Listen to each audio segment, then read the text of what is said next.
Halo, selamat pagi anak-anak semuanya, khususnya anak kelas 4 yang beragama Katolik. Salam jumpa lagi pada pagi hari ini pada pembelajaran kita yang kelima. Sebelum kita memulai pembelajaran kita, marilah kita berdoa terlebih dahulu. Dalam nama Bapa dan Putra dan Roh Kudus. Amin. Allah Bapa di surga, Allah Tritunggal yang Maha Kudus, puji syukur berlimpah kami haturkan kepadamu atas hari baru yang Engkau berikan kepada kami semua. Terima kasih untuk segala penyertaan-Mu sehingga kami boleh bersua di pagi hari yang indah ini. Saat ini ya Bapa di dalam surga, kami anak-anak-Mu akan memulai kegiatan kami pada pagi hari ini. Kami akan belajar tentang 10 firman Allah sebagai pedoman hidup. Terima kasih ya Bapa, semoga di dalam kebersamaan kami akan menjadikan 10 firman yang Engkau berikan kepada kami sebagai pedoman hidup kami masing-masing. Dengan demikian kami semakin percaya bahwa ketaatan kepada perintah-Mu akan membawa kebahagiaan dan keselamatan bagi kami semua. Berkatilah kami sepanjang hari ini, keluarga kami, dan semua orang yang kami sayangi. Akhirnya ya Bapa, segala kegiatan kami dari awal pertengahan dan boleh berakhir hanya di dalam nama-Mu. Demi Kristus Tuhan kami. Amin. Dalam nama Bapa dan Putra dan Roh Kudus. Amin. Baiklah anak-anakku sekalian, hari ini kita akan memulai pembelajaran kita yang baru, materi kelima, yaitu 10 firman Allah sebagai pedoman hidup. Adapun tujuan pembelajaran yang akan kita capai hari ini yaitu 1. Memahami bahwa manusia membutuhkan peraturan untuk menjamin kehidupan bersama. 2. Memahami dan menjelaskan makna 10 perintah Allah yang disampaikan Allah lewat Nabi Musa. Dan yang ketiga, kita dapat mengimani 10 perintah Allah sebagai pedoman hidup yang relevan di dalam setiap zaman.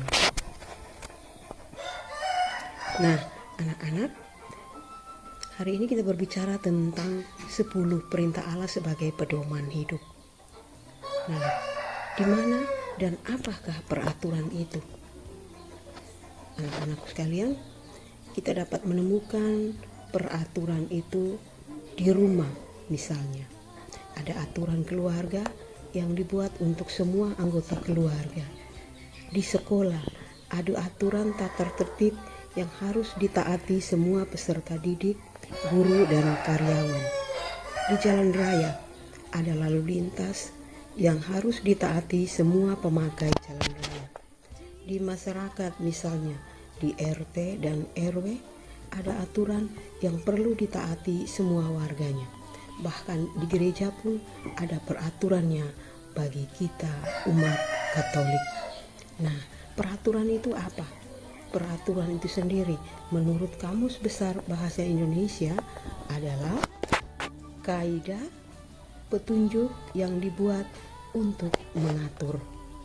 Peraturan itu sendiri juga adalah patokan yang dibuat untuk membatasi tingkah laku seseorang dalam suatu lingkup atau organisasi tertentu yang jika dilanggar akan dikenakan hukuman atau sanksi. Nah, mengapa peraturan itu perlu anak-anak? Nah, kita ketahui bersama, permainan akan menarik jika ada aturan main. Entah permainan sepak bola atau permainan yang sering anak-anak bermain, itu tentu ada aturan menarik, aturan mainnya. Semua pemain mematuhi aturan yang telah ditentukan. Lalu lintas akan berjalan aman dan tertib jika semua penggunanya mematuhi aturan lalu lintas. Demikian pula kehidupan bersama di dalam masyarakat akan tertib jika semua anggota masyarakat mematuhi peraturan dan norma yang ada. Nah, di dalam hidup ini kita memerlukan peraturan. Kita perlu aturan untuk hidup kita masing-masing. tetapi juga memerlukan peraturan hidup untuk hidup bersama. Nah, mengapa peraturan itu penting? Karena peraturan mempunyai manfaat bagi kita, yaitu 1. Menjamin kepentingan dan keselamatan setiap orang, serta kepentingan dan keselamatan bersama. Yang kedua, mewujudkan kesejahteraan bersama dan membentuk rasa keadilan bagi masyarakat. Yang ketiga, memberi kepastian hukum bagi masyarakat. Nah, anak-anak, oleh karena itu kita perlu bersepakat untuk membuat peraturan dan berjanji untuk melaksanakan dengan baik demi kepentingan diri kita sendiri. Nah, anak-anak sekalian, untuk itu kita dapat melihat dalam kitab suci yang berbicara tentang peraturan itu sendiri, peraturan yang dibuat oleh Allah untuk bangsa Israel dan kita semua. Nah, sebagai bangsa Israel yang mengimani Allah dan juga kepada kita semua umat beriman, kita memegang teguh 10 perintah Allah sebagai pedoman hidup. Dan kita percaya bahwa ketaatan kepada perintah Allah akan membawa kebahagiaan dan keselamatan. Baiklah anak-anak sekalian, kita dapat melihat pesan kitab suci tentang peraturan itu di dalam kitab suci Perjanjian Lama. Namun sebelumnya Ibu meminta kalian untuk mengambil kitab suci Alkitab, khususnya buka Alkitab Perjanjian Lama, yaitu kitab Keluaran bab 20 ayat 1 sampai dengan 17. Sekali lagi Ibu minta anak-anak membuka kitab suci Perjanjian Lama, yaitu kitab Keluaran bab 20 ayat 1 sampai dengan 17. Nah, setelah kalian membuka, kalian membaca, lalu membaca ayat demi ayat, ayat per ayat dibaca, dipahami, kemudian merenungkan isi dari teks tersebut. Nah, anak-anak, Ibu membantu kalian sedikit untuk menjelaskan tentang apa yang disampaikan di dalam teks Keluaran bab 20 ayat 1 sampai dengan 17. Teks ini mengisahkan tentang peraturan yang dibuat oleh Allah berupa firman-firman-Nya. Di sana ada 10 perintah Allah. Nah, isi 10 perintah Allah itu adalah, anak-anak dapat melihat dalam Alkitab, Akulah Tuhan Allahmu. 1. Jangan menyembah berhala, berbaktilah kepadaku saja, dan cintailah aku lebih dari segala sesuatu. 2. Jangan menyebut nama Tuhan Allahmu dengan tidak hormat. 3. Kuduskanlah hari Tuhan. 4. Hormatilah ibu bapamu. 5. Jangan membunuh. 6. Jangan berbuat cabul atau berzina. 7. Jangan mencuri. 8. Jangan bersaksi dusta tentang sesamamu. 9. Jangan mengingini istri sesamamu. Dan 10. Jangan ingin akan milik sesamamu secara tak adil.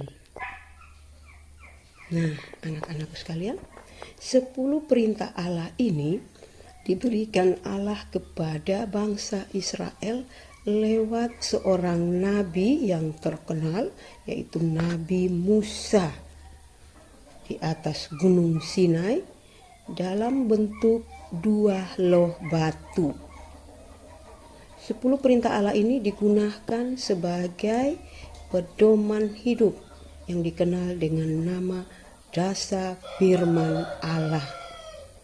Dari ke-10 firman Allah ini ada 2 bagian pokok, yaitu 1.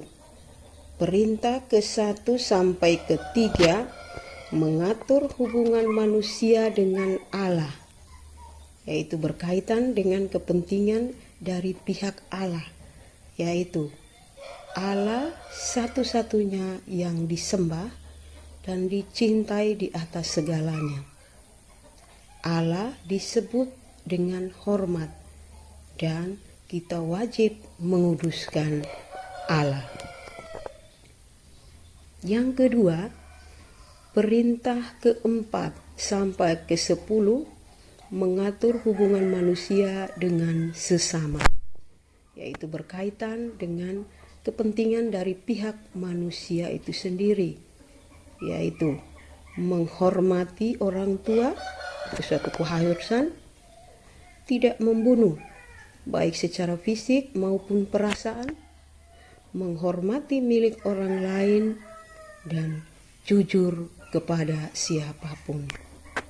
Ke-10 perintah Allah ini bukan hanya untuk bangsa Israel saja, tetapi berlaku juga untuk kita semua umat manusia, khususnya umat yang beragama Katolik, sebagai pedoman hidup agar bangsa Israel dan semua umat Allah mendapat kebahagiaan dan keselamatan. Nah, anak-anakku sekalian, sebagai rangkuman, Ibu dapat memberikan sedikit hal-hal yang dapat kalian ingat, yaitu manusia hidup di dalam kebersamaan. Nah, di dalam kebersamaan itu tentu kita dapat saling membantu dan saling melengkapi kebutuhan hidup kita.